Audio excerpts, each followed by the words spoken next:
Assalamualaikum warahmatullahi wabarakatuh. Sekarang kita akan belajar marfu'atul asma yang terofakkan dari kalimat-kalimat isim. Nah, isim-isim yang sudah kita pelajari, kalau menempati posisi-posisi ini, maka dia marfu' terofakkan. Apa saja? Yang pertama fa'il, al-fa'il. Fa'il itu pelaku. Yang kedua naibul fa'il, wakil daripada pelaku. Yang ketiga mubtada, kemudian khobar, ismu kana, khobar inna, dan tabi' lil marfu. Ada 4 nanti ya, naat, atof, taukid, badal. Nah, ini totalnya ada 7 tempat. Ya. 7 tempat ini, kalau isim berada di sini, maka dia marfu. Kalau isimnya isim mufrad, maka tanda rofanya apa? Dhammah. Isim tasniyah, tanda rofanya alif, dan seterusnya ya, yang sudah teman-teman hafal. Nah, lihat yang pertama contohnya al-fa'il. Qama Zaidun. Nah, Zaidun dia sebagai pelaku. Zaid berdiri. Nah, karena dia pelaku, maka marfu, terofakkan. Tanda rofanya dengan apa? Dengan dhammah Zaidun, karena dia isim mufrad. Seandainya kita ganti pakai isim tasniyah, maka bunyinya menjadi qama Zaidani. Enggak saya tulis di sini ya. Qama Zaiduna. Pun dengan fi'il mudhari contohnya bisa yaqumu Zaidun. Zaid berdiri. Zaidun ini fa'il marfu, dia pelaku maka terofakkan. Tanda rofanya dengan dhammah. Ini posisi pertama yang menyebabkan isim menjadi marfu, itu fa'il. Yang kedua naibul fa'il. Contohnya apa? Duriba Zaidun. Zaid ini bukan fa'il tetapi wakil fa'il. Artinya apa? Duriba Zaidun. Zaid dipukul. Bukan Zaid memukul, tetapi Zaid dipukul. Duriba Zaidun. Siapa yang memukul tidak disebutkan. Zaid dipukul. Maka Zaid ini naibul fa'il marfu. Dia marfu. Hukumnya marfu, kemudian tanda rofanya dengan dhammah karena isim mufrad. Kalau diganti dengan isim tasniyah juga sama. Tanda rofanya dengan alif. Duriba Zaidani misalnya. Nah, ini fi'il madhi. Kalau fi'il mudhari yudrabu. Yudrabu Zaidun. Zaid dipukul. Ya. Yudrab Zaidun.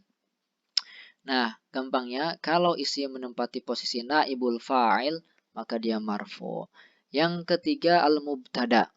Apa itu mubtada? Mubtada itu kalau ada isim di awal kalimat. Ya, kalau ada isim yang ma'rifah di awal kalimat, maka isim tersebut hukumnya marfu. Contohnya Zaidun mudarrisun. Zaidun ini isim dan dia ma'rifah, nama orang. Berada di awal, maka dia posisinya sebagai mubtada. Nah, mubtada itu hukumnya marfu. Tanda rofanya dengan dhammah. Kalau kita ganti pakai jamak taksir misalkan, bisa ar-rijalu apa misalkan? Ar-rijalu mudarrisuna. Nah, bisa begitu. Nah, jamak taksir itu tanda rofanya juga dengan dhammah. Pokoknya mubtada itu isim di awal kalimat. Ya, isimnya harus ma'rifah. Kemudian yang keempat, kalau berposisi sebagai khobar. Nah, kalau ada isim berposisi sebagai khobar, maka dia marfu. Apa itu khobar? Khobar itu hukum atau berita bagi mubtada. Ya, hukum atau penjelas yang disandarkan kepada mubtada. Contoh misalkan Zaidun mudarrisun. Zaid adalah seorang guru. Nah, kalimat mudarrisun dia adalah khobar, maka hukumnya marfu. Tanda rofanya dengan dhammah karena isim mufrad. Ini banyaknya isim mufrad ya yang digunakan untuk contoh. Berikutnya yang kelima adalah ismu kana, isim kana. Isim kana itu mulanya mubtada khobar, kemudian di depannya dikasih kana atau sahabat-sahabatnya. Maka isimnya tersebut marfu. Ya, contohnya kana Zaidun mudarrisan. Ya, Zaidun ya, ini adalah isim kana. Jadi tidak lagi disebut sebagai mubtada. Ya, kalau ketika tidak ada kananya, di sini Zaidun mudarrisun disebut mubtada. Tapi kalau sudah kana Zaidun mudarrisan, maka Zaidun namanya isim kana. Ismu kana hukumnya marfu. Kemudian mudarrisan khobar kana. Kalau ini mansub. Nah, enggak kita bahas dulu. Ini kita sedang membahas yang marfu. Berikutnya khobar inna. Ya, khobar inna. Ya, khobar inna. Contohnya Inna Zaidan mudarrisun. Sesungguhnya Zaid adalah seorang guru. Nah, kalimat mudarrisun ini adalah khobar. Khobar mana? Khobar inna. Zaidan isim inna, mudarrisun khobar inna. Jadi khobar inna itu hukumnya marfu. Kalau khobar kana yang di atas ini dia mansub, kebalikannya ya. Karena sama ini tuh kebalikannya. Nah, inilah keenam posisi yang menyebabkan sebuah isim menjadi marfu. Yang ketujuh, yang terakhir, itu namanya tabi'. Tabi' lil marfu, pengekor. Ya, pengekor. Nah, pengekor itu dia senantiasa mengikutin. Kalau mengikutin yang marfu, maka dia juga marfu. Apa yang marfu? Nah, berarti ini fa'il, naibul fa'il, mubtada, khobar isim, karena khobar inna. Jadi kalau dia mengikutin yang 6 ini, maka dia juga ikut marfu, otomatis ikut marfu.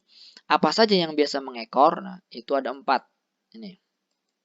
Nah, tabi' lil marfu ada 4. 1 an-na'tu, na'at. Na'at ini artinya sifat. Kemudian yang kedua al-atfu, atof. Yang ketiga at-taukidu, taukid. Dan yang keempat al-badalu, badal. Na'at contohnya. Ja'a Zaidun al-aqilu. Datang si Zaid al-aqilu yang berakal. Jadi al-aqilu ini namanya na'at, sifat. Ya, sifat itu mengikuti yang disifatinya. Siapa yang disifatinya? Si Zaid. Zaid marfu atau mansub? Marfu karena dia fa'il. Karena si Zaid ini marfu, maka sifatnya juga marfu. Maka nggak boleh dibaca ja'a Zaidun al-aqila. Yang betul adalah ja'a Zaidun al-aqilu. Ini kalau mengikuti yang marfu. Kalau mengikuti yang mansub, ra'aitu Zaidan al-aqila. Ya, aku melihat Zaid yang berakal. Kalau mengikuti yang majur, maratu bi Zaidin al-aqili. Nah, paham ya? Itu na'at. Yang kedua, yang biasa mengekor juga adalah atof. Atof ya. Atof menggunakan huruf-huruf atof, waw misalkan. Contohnya, ja'a Zaidun wa Aliyun. Datang si Zaid dan Ali. Nah, Zaidun ini marfu', Aliyun juga marfu'. Hanya saja penyebab marfu'nya beda. Kalau si Zaidun penyebab marfu'nya karena dia fa'il. Aliyun penyebab marfu'nya karena dia maktuf, teratofkan kepada Zaidun oleh waw atof. Atau yang mansub, ra'aitu Zaidan wa Aliyan. Atau yang majur, maratu bi Zaidin wa Aliyin. Nah, ini menggunakan huruf atof ya, waw dan artinya. Kemudian yang ketiga, at-taukidu. Taukid itu artinya penegasan. Penegasan di dalam bahasa Arab itu menggunakan huruf-huruf tertentu yang biasa digunakan untuk menegaskan sesuatu. Contohnya, ini saya satu saja contohnya ya. Ja'a Zaidun nafsuhu. Datang si Zaid nafsuhu. Benar-benar dirinya. Benar-benar sendirian. Benar-benar dia. Ya. Benar. Nah gitu dia yang datang.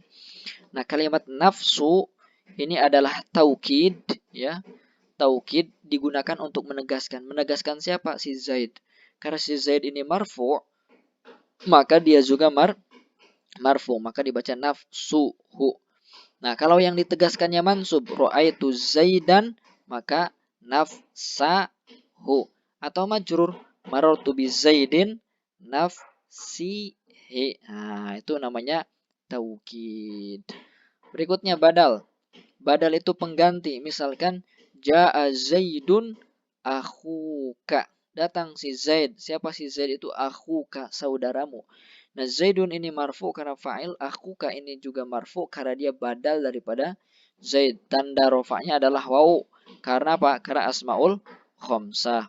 Atau mansub, ra'aitu Zaidan akhoka. Atau majrur, ra'ait marartu bi Zaidin akhika. Nah, ini keempat yang biasa mengekor yang disebut dengan tabi. Jadi ada tabi lil marfu, ada tabi lil mansub, ada juga tabi' lil majrur. Demikian mudah-mudahan bisa dipahami. Wassalamualaikum warahmatullahi wabarakatuh.